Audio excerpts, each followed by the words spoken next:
Peter Delapenna here with USA Women's head coach Julia Price after USA's victory over Namibia here on the last day of the T20 World Cup qualifier. Congratulations on the victory. Thank you.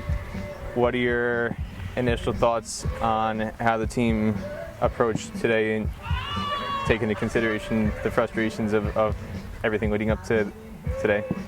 No, they've been pretty good, I think. They didn't really ever drop their bundle the whole carnival. They've been learning from every game and from their mistakes, which is all we can ask for. And obviously we thought we were a good chance against Namibia, and I think mostly, other than an overall 2 here and a couple of misfields, I think they did pretty well. Particularly their running between wickets improved enormously today, and we had a long talk about that last night, just about how, particularly we saw how Netherlands ran between the wickets, and by playing those slightly more experienced teams, we can start seeing it in action, all the stuff that we've been talking about. So I thought they brought that really well today. That was something I talked about with Nadia Gruni after the match. A couple of the key points, just picking on weak fielders and being able to identify the fielders you can take on, especially behind the wicket, was something that Netherlands definitely capitalized on. USA's not done so much throughout the week. There was an improvement in that today. Absolutely. Clearly. Yeah. Especially with Sindhu Sriharsha and Nadia Gruni together in that partnership. Yep. She said, Nadia Gruni said, that a lot of that has to do with experience from her perspective. Just some of the players not being exposed to situations where they need to be able to recognize that stuff. What needs to be done, I guess, going forward from your perspective to just improve some of those aspects? Well, obviously playing more games is going to help a lot, but it's not just the experience. I think it's also the confidence and also the trust in each other, and I think there's a little bit of, I'm not going to say selfishness, that's not fair, but individuals playing out there and just looking after themselves, and they've got to start working together, as we had discussed earlier in the week, and having that trust in between the two of them. And it was a lot more calling off the bat today, which was pleasing to see, and a lot more people not actually ball watching and just waiting for the call from their partner. And I'd mentioned that I didn't mind if they got run out, so long as they went on their partner's call. And yeah, there's going to be a few mistakes in that regard, but we were missing so many runs by not doing that and having that trust in your partner. So yeah, very pleased with that today. Geetika Kodali, there was a message posted online, and I'm not sure how accurate it was, saying that she may have been injured, and that was part of why she hadn't been selected. She finally got an opportunity today. Had a rough over in which also her fielders didn't necessarily help her out. But she comes back at the end, gets put in a situation under pressure, a little bit of pressure, and is able to come through and hit the winning runs. From your perspective, what was it like in terms of the decision-making process to put her in that situation, to give her the opportunity to get a little bit of confidence and come out and help USA over the line? Well, we'd always talked about her. She's a good hitter. She has good intent, and she's just going to swing, and that's what we needed.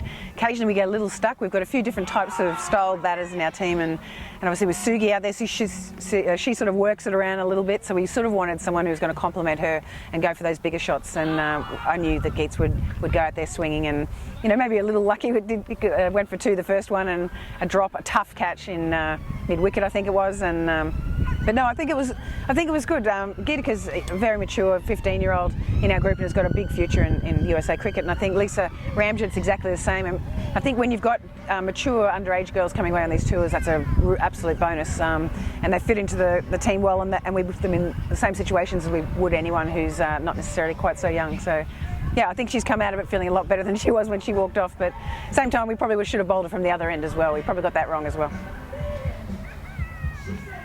Take it as deep as he did to the 19th over. There were 2 key sequences, again, that I brought up with Nadia the other day in terms of hard hands, pushing with hard hands. There was 2 sequences today of 15 dot balls in a row and 16 dot balls in a row, and that second sequence was really only broken because there was a no ball called because the wicketkeeper collected the ball in front of the stumps, and then it produced a free hit, and Nadia took 3 off it. But it's not that the people at the crease are being playing and missing and beaten on those strings of dot balls. Almost every single one hit hard straight to a fielder on the ring. And Namibia did an excellent job in terms of, for most of the innings they had only one fielder outside the circle at deep square leg. So there was nothing that was being done to force them to go outside the ring.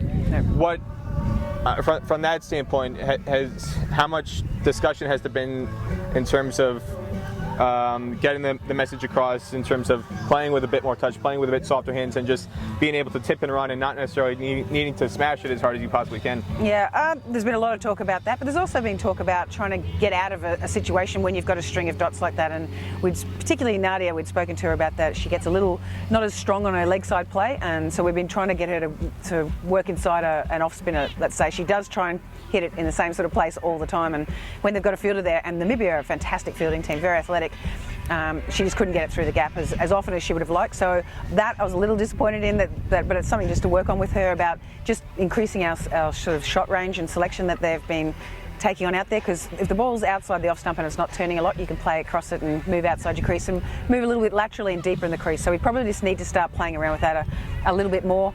Probably having slightly clearer plans on areas that we're going to be hitting and scoring off, rather than and which balls they particularly are, as opposed to that one good strong shot.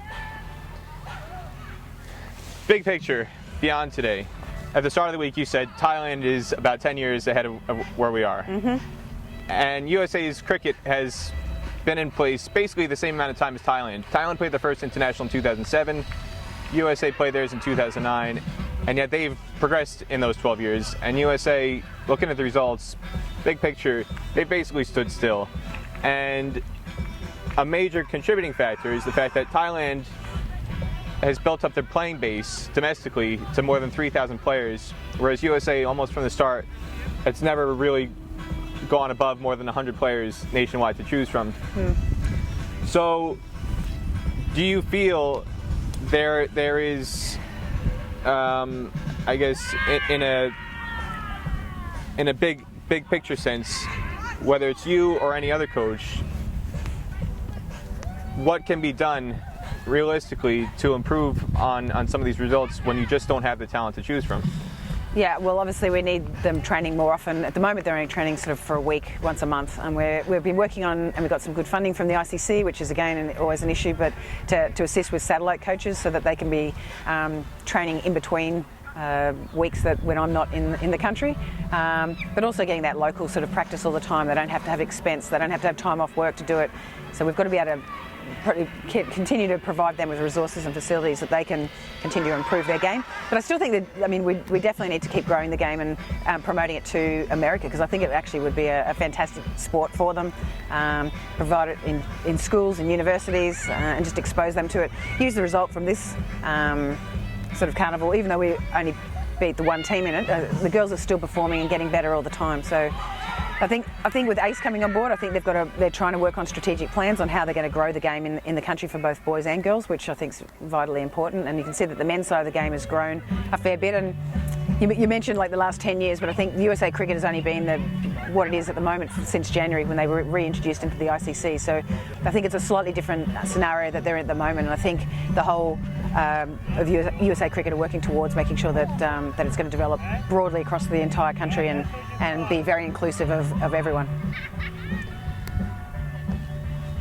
Should the focus, though, be on spending the majority of the resources on the national team compared to, and whether that's funding trips, you know, this squad took a trip to Australia last year as a development tour, preparation tour,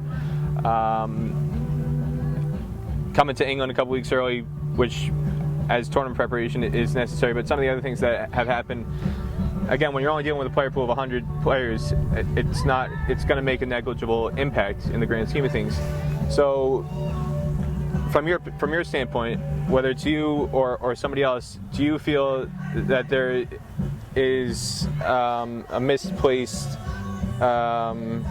emphasis on spending so much on the national team compared to the Thailand strategy, where they just focused on doing whatever they could to build up the domestic numbers before they can actually get a squad to pick from to compete at this level? Yeah, I don't know if there's a huge amount of money being thrown into the women's program, and there's a good amount of money, but there's certainly not a huge amount. And I think absolutely we should be looking at the second tier down from this level and promoting in schools. As I said, I think that's vitally important, and exactly what Thailand did is precisely what they need to do in America. And obviously pick key areas where potentially women's cricket or just cricket generally is already flourishing. So fish where the fish are. So, but at the same time, I think that we keep needing to continue with this group so that there's some sort of aspirational stuff for those kids that are in the schools. They get to see that there is a national team and they're performing and they're training well, but not necessarily just throw millions of dollars at them. They definitely need to have a budget on how much they're spending on that and prioritising where it goes.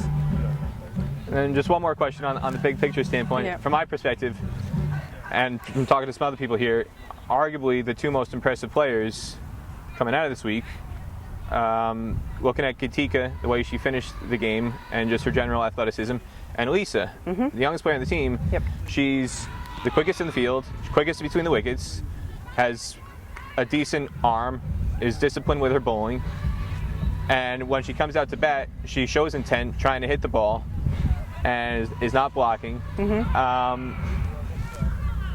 She seems to be a model player to build off of. Absolutely. Where does that put the philosophy in terms of selection going forward to give more players like her an opportunity and just to get as much experience for a teenage crop, whether it's her, Gitika, or anybody else, where you can actually see 5-10 years down the line like Thailand has done, where they selected a group of players who were all teenage, 20, 21, 22, named the 21-year-old captain, and 10 years later it's bearing fruit, as opposed to picking players who are on the back end of a national team career in their 30s and who don't have as much of a ceiling to potentially reach. Yeah. Basically, I think if I don't care how old people are or how young they are, if they're doing well and they're scoring runs and they're getting wickets and they're doing what they should be doing and doing their gym programs, or they're fit enough, they're catching balls and they can field, I don't mind how old they are. If they're 50 and they can do that and compete well enough to be in this team, then that's fine.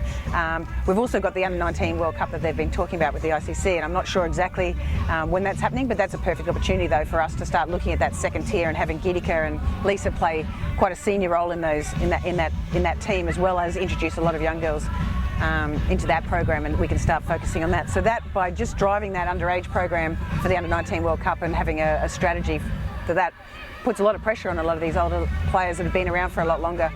And if they're not scoring runs, they're going to be left out. Obviously, we left Candace Atkins out of the team, who's been in the team for a long time because she just hadn't scored the runs. So I know she's at home now training pretty hard because she's very motivated to get back in it, and she can see where women's cricket's going and the opportunities. So, and that's what we want to do. We just want to create an environment where people are getting motivated and they want to be the best player that they can be, no matter what age they are.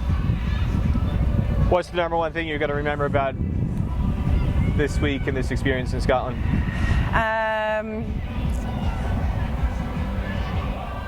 It's a very good question. It was probably just about the small improvements. I mean, it's not, it is about, when you come to these things, everyone wants you to win, but winning isn't always the best way. I think we've gone backwards to go forwards, and I think that'll help us in the long run with regards to, tightening up our technique, working on where we're hitting the ball.